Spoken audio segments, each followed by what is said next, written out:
Olá, muito boa tarde a você que está conosco aqui pelo site Notícias Agrícolas, no ar, nosso tradicional boletim de fechamento do mercado, olhando para a movimentação dos grãos, em especial da soja lá na Bolsa de Chicago. Hoje, a soja chegou a trabalhar, obviamente, em patamares positivos ao longo de boa parte da sessão, mas acabou encerrando aí com quedas. Quedas relativamente pequenas diante das altas verificadas nas últimas sessões, de 4 até quase 6 pontos nos principais vencimentos.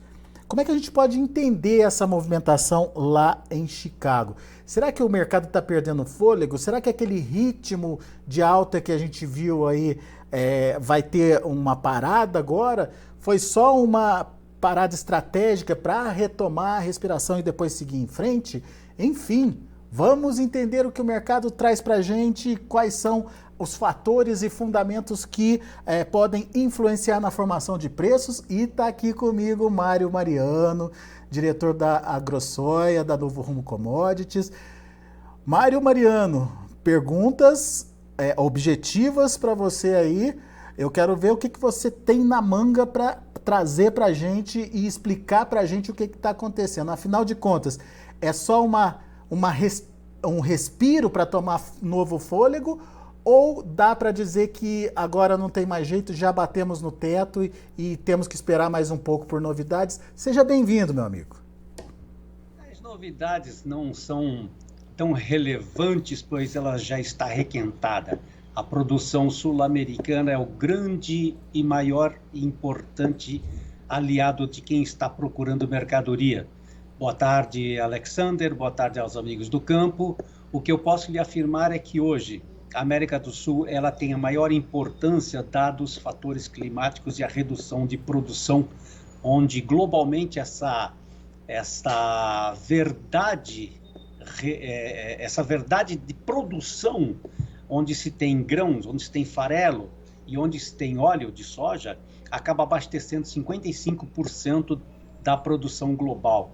A demanda pode e deveria estar constantemente aqui, entretanto, na ausência de aproximadamente 33 ou 34 milhões de toneladas, menor do que a previsão do ano passado, sugere que os compradores venham buscar novas alternativas de oferta, assim como o produto americano, Alexander. Isso está acontecendo? Vai acontecer ainda? Isso já está precificado? Enfim, qual que é a sua visão dessa possibilidade de migração de demanda, Mário? Muito bem. Dadas as circunstâncias de perdas na América do Sul, um movimento extraordinário que aconteceu de meados do mês de janeiro até recentemente é relevante sobre o aspecto de oferta de farelo de soja. A Argentina, que inicialmente deveria produzir um volume de 54, 53 milhões de toneladas, foi divulgado através da Bolsa de Buenos Aires hoje que a sua produção será da ordem de 40 milhões de toneladas. A expectativa de produção do Paraguai é de perda em torno de 6 milhões de toneladas. A produção brasileira, que já é muito comentada por vocês recentemente, perde em torno de 18 a 20 milhões de toneladas. Então, o farelo que deveria ser vendido em maior escala pelo parceiro vizinho argentino não acontecerá. Numa substituição imediata, o Brasil também, por essa perda significativa de produção, não conseguirá fornecer também tamanho volume. Os chineses, que são os maiores players de aquisição de grãos da América do Sul, vêm procurando alternativas, e essas alternativas estão encarecendo cada vez mais, dada essa grande corrida de preços na Bolsa de Chicago, onde meados de janeiro até agora tivemos uma alta da ordem de 50 nada, vamos pegar meus números aqui para não me perder no exato valor. Pulamos de 13 dólares e 50 por bushel para 15,64, que foi o maior preço ontem. São 2 dólares e 14 centavos por bushel. E eu vou acrescentar aqui, não só esses 2 dólares e 14 por bushel, mas a demanda aqui no Brasil também cresceu significativamente, que os prêmios para exportar soja para o mês de março no Porto de Paranaguá pulou de 45 centavos para 110 centavos, ou seja, mais $1,10 acima por bushel na Bolsa de Chicago, representando 65 centavos. Então, veja, a demanda ela está franca, ela está aberta. Sabedor de que na América do Sul não tem o volume estimado ao redor de 211, 212 milhões de toneladas que fora indicado em setembro do ano passado, é possível que 170 ou 173 atualmente não atenda a demanda global suficiente, pois, como eu disse anteriormente, numa produção normal, a América do Sul representa 55% da produção global de soja, Alexandre. Então, o farelo foi, sim, vamos dizer, o caminho da alta na Bolsa de Chicago, seguido pelo soja-grão, por conta dessa situação climática aqui na América do Sul. E também o óleo de soja, que não é diferente, ele está 36% mais caro do que os óleos concorrentes, como, por exemplo, o óleo de palma. Então, houve uma demanda tão significativa nesses últimos dias por conta da oferta reduzida globalmente, que os preços acabaram sendo precificados muito rapidamente na Bolsa de Chicago. Bom, a pergunta agora é, vai dar sequência? É muito provável que sim, pois vamos lembrar que início de 2020, o programa de um acordo sino-americano de 200 bilhões de dólares para produtos agrícolas, manufaturados e energia, que deveria ser adquirido pelos chineses, só fora concluído em 60%. Então agora está na hora de sentar novamente e fazer um segundo acordo, talvez a fase 2, e esse poderá demandar um volume de grãos americano muito maior, e isso poderá sim fazer com que eles, americanos, coloquem as cartas do jogo, precificando esse volume que estará disponível, né, do estoque de passagem recente e também desta próxima safra que deverá ser divulgado, onde já se diz que haverá um aumento de produção para a soja em detrimento à redução da produção de milho por conta dos preços dos adubos. Então, é possível que a oferta agora esteja direcionada na América do Norte e os chineses tenham que fazer um acordo para manter o seu fluxo de demanda para um período mais longo, Alexander. Agora, Mário, você estava me contando que, você fez as contas, obviamente, que nos últimos 20 dias houve uma demanda pela soja americana de mais de 600 mil toneladas.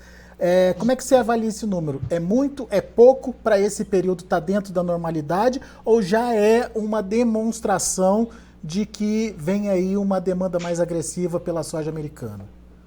É uma boa pergunta, dada a relevância do fluxo de grãos aqui do Brasil. Nós embarcamos no mês de janeiro algo como 2.200.000 toneladas e é esperado para o mês de fevereiro agora 9.900.000, dados da Associação Brasileira BIOV, Associação Brasileira das Indústrias de Óleos Vegetais. O que eu quero, aliás, corrigindo, perdoa. ANEC, né? Foi a ANEC. A ANEC, Associação Nacional dos Exportadores de Cereais, é quem deu esse número.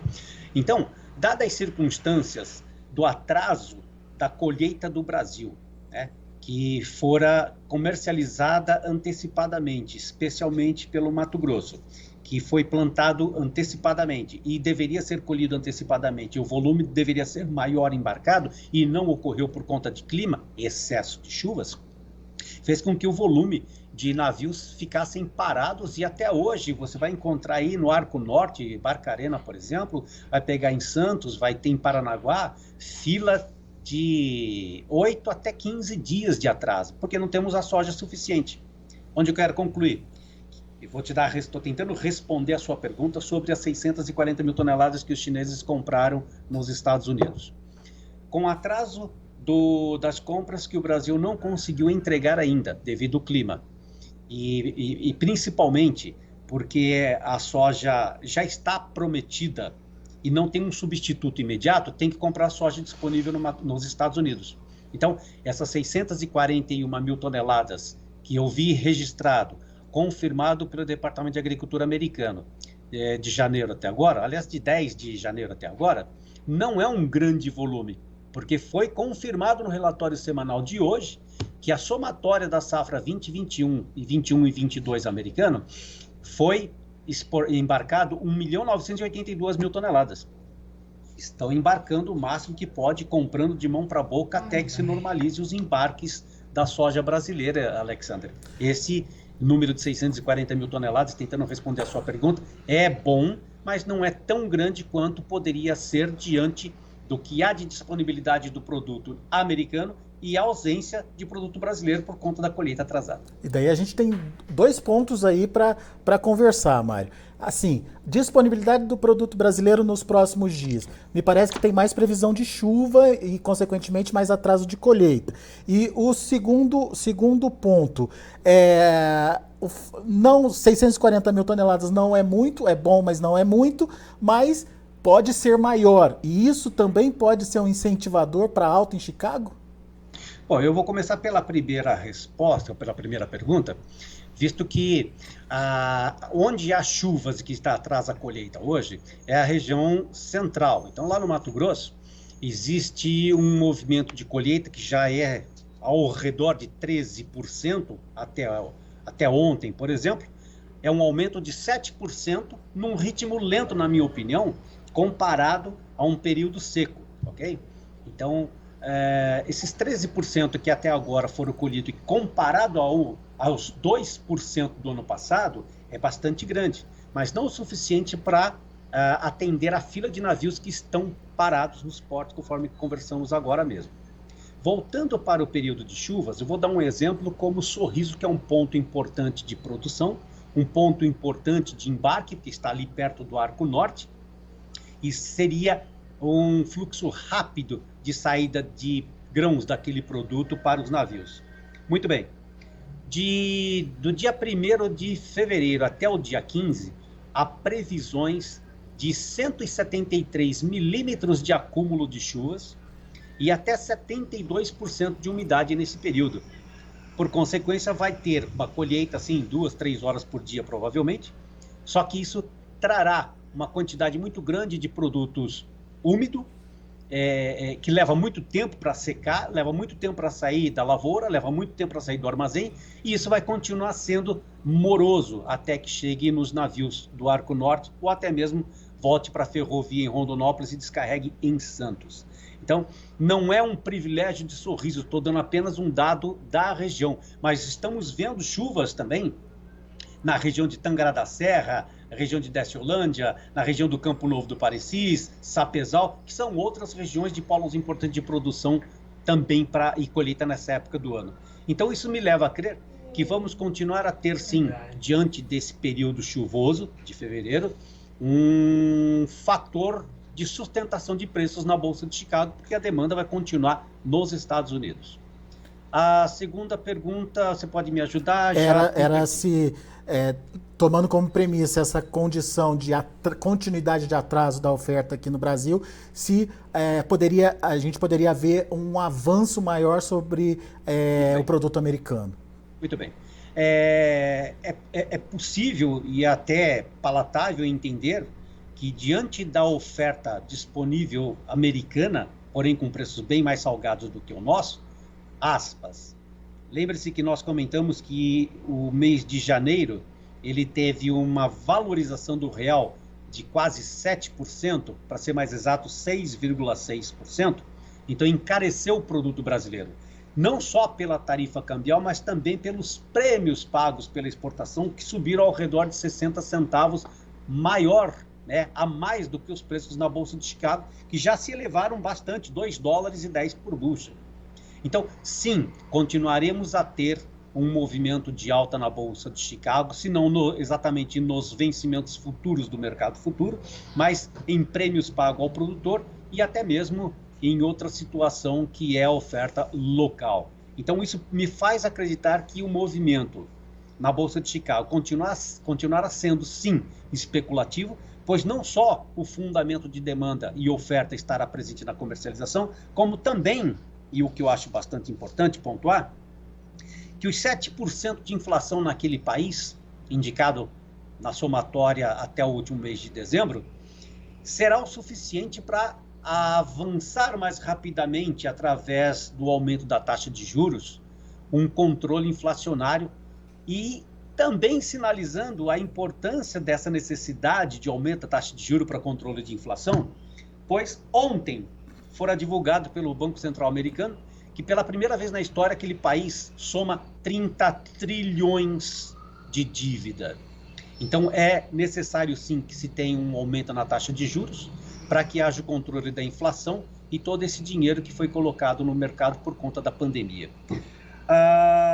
Dentro deste comentário sobre taxa de juros e dinheiro, tarifa cambial, hoje pela manhã me surpreendeu. Eu fiquei surpreso porque foi uma avaliação inicial que tive, quando ouvi ontem à noite que o Banco Central do Brasil indicou um aumento da taxa Selic em 1,5% para 10,75%.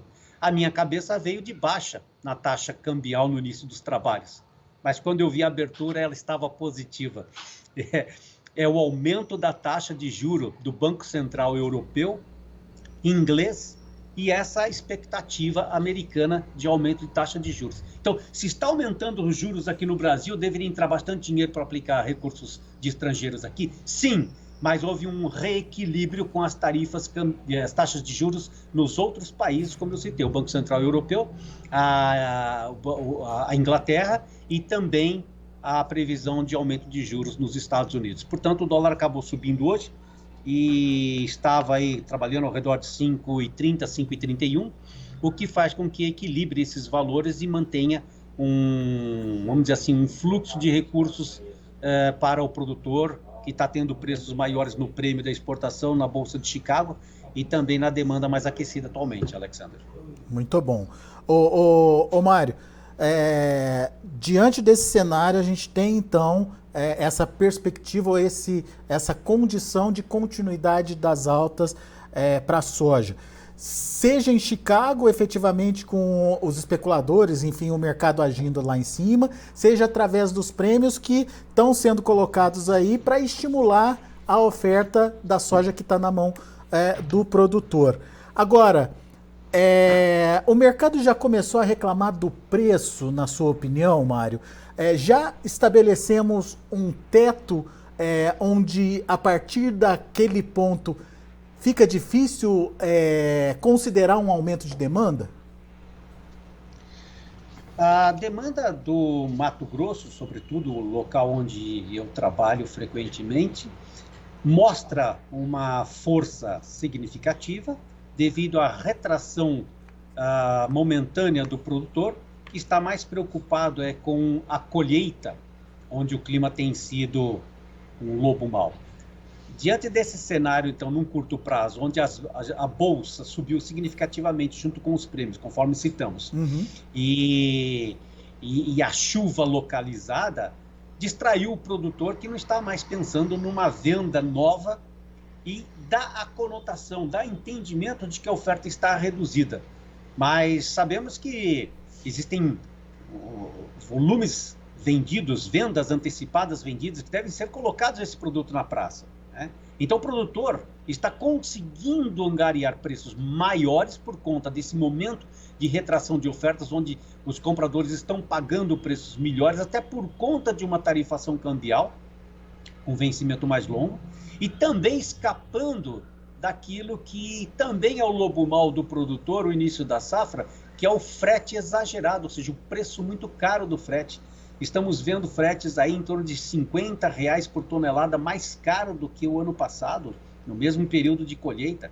Então, isso acaba tirando, né, um valor agregado do produtor diante do cenário internacional, cambial e de prêmios que nós já citamos várias vezes aqui. Então, sim, a resposta para a tua pergunta é que a demanda para o mercado momentâneo é de procura incessante, motivo climático, e, sobretudo, se você olhar para a produção do sul do país, a reduzida produção, ela obriga o comprador não só a trocar de posição, mas também trocar de estratégia para garantia de fornecimento para o segundo período. Eu estou procurando aqui e não achei, foi divulgado hoje à tarde, o volume de vendas, o volume de perdas da soja brasileira, né? Então, o Paraná, por exemplo, estaria em torno de 47% da sua produção reduzida. Então, acho que a estratégia do industrial, a estratégia do exportador é buscar agora alternativas de fornecimento, quando aqui no Brasil nós temos perdas significativas, Alexander. Muito bem. Agora, Mário, você tem um número muito legal que eu queria que você compartilhasse com os internautas, que é a diferença dessa alta, né, dos 13,50 para os 15,64. O que deveria ter virado isso no bolso do produtor e o que de fato se tornou, Mário? Você falou da questão logística, explica para a gente. Bora lá. O aumento na Bolsa de Chicago, pulando de 13 dólares e 50 por bushel no primeiro vencimento, março, até o preço máximo de ontem e hoje de 15 dólares e 60 por bushel, equivale a 2 dólares e 14 por bushel. Acrescentando os 65 centavos de aumento na exportação por bushel, com uma tarifa cambial ao redor de 5,35, 5,31, que é este período de meados de janeiro até hoje, somaria R$ 25,00 por saca no bolso do produtor.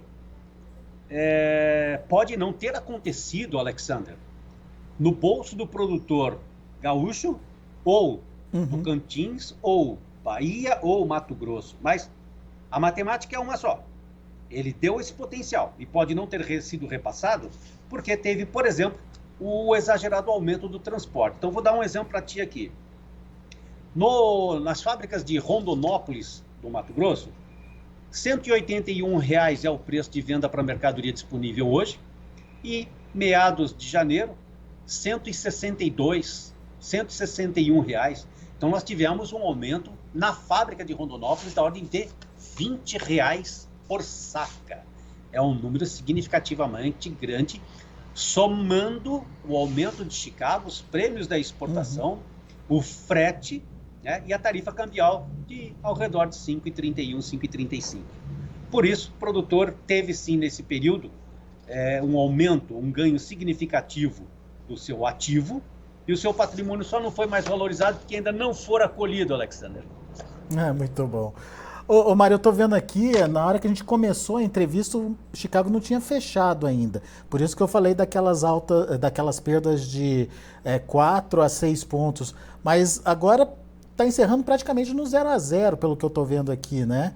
Ou seja, o mercado, apesar de estar perdendo aí 1 pontinho, 2 pontinhos nos principais vencimentos, aparentemente não perdeu a força, né?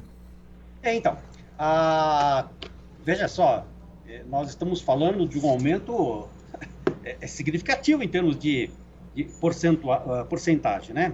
15,65 para 13,50 são 16% de alta num período muito curto na Bolsa de Chicago. Alguém quer embolsar esse dinheiro, alguém quer botar esse dinheiro para dentro, né? Fazer lucro. Então, muito provavelmente, uma das razões da forte queda recentemente, ou seja, do maior preço para o menor em 2 dias, é a realização de lucro. Não diria que é o suficiente, ou as forças fundamentadas pela oferta e demanda, ela criaria um cenário atual para uma mudança de tendências. Não, eu não vejo isso no momento, não.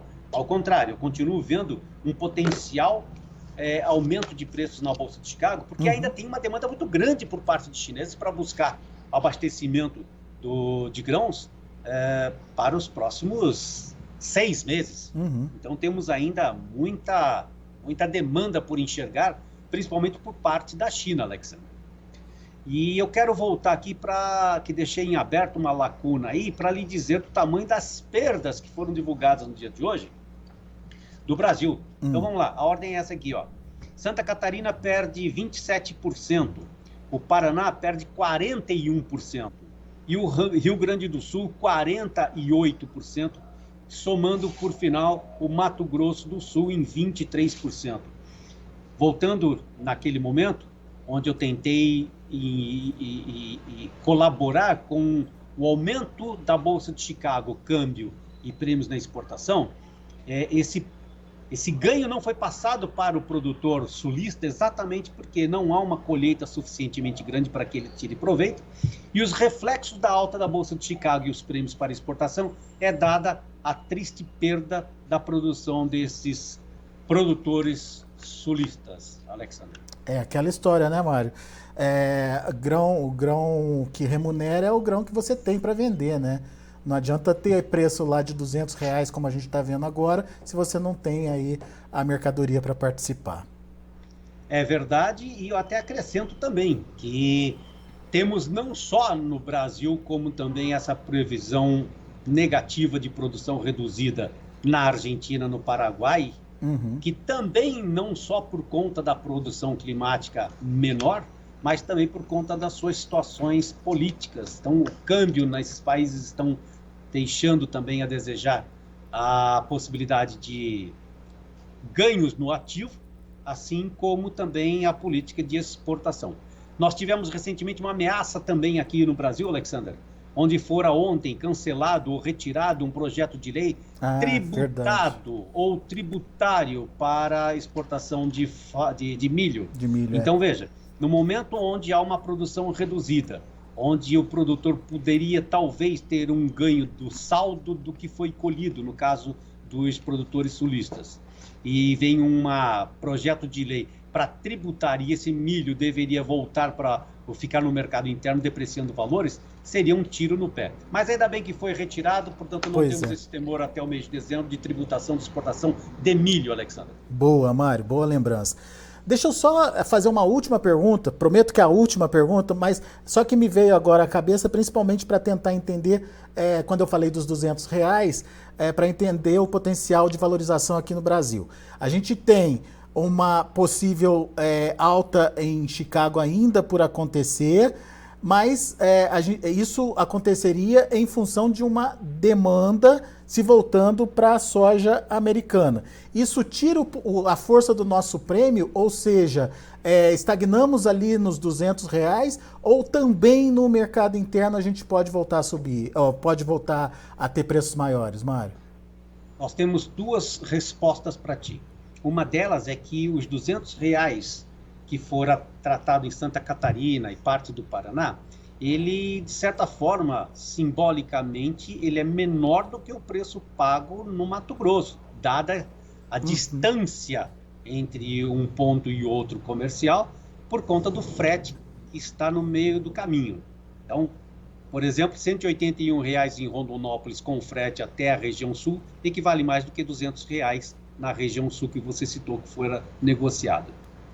Diante da demanda, ela vai persistir por um período mais longo, porque nós já vimos no mês de janeiro e começo de fevereiro algumas indústrias paranaenses buscando mercadoria disponível no Mato Grosso. E deverá ser recorrente esse tipo de procura e de busca, porque uma produção reduzida em 40% no Paraná e 48% no Rio Grande do Sul vão ter que dividir a fatia da produção brasileira com outros estados para manutenção das suas fábricas locais.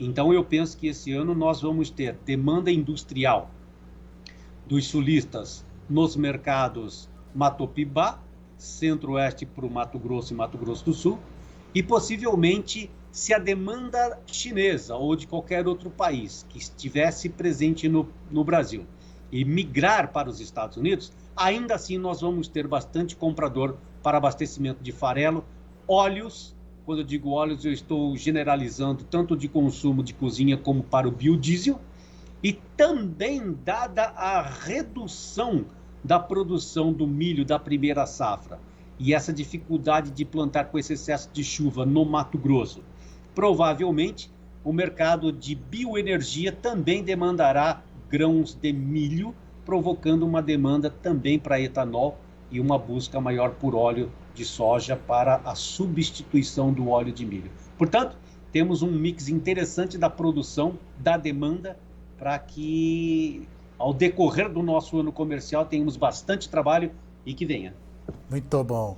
Mário Mariano, é sempre muito bom te ouvir, você tem sempre informações aí privilegiadas, diferenciadas, que nos ajudam a pensar. Muito obrigado pela sua participação, mais uma vez aqui no Notícias Agrícolas, e volte sempre, meu amigo.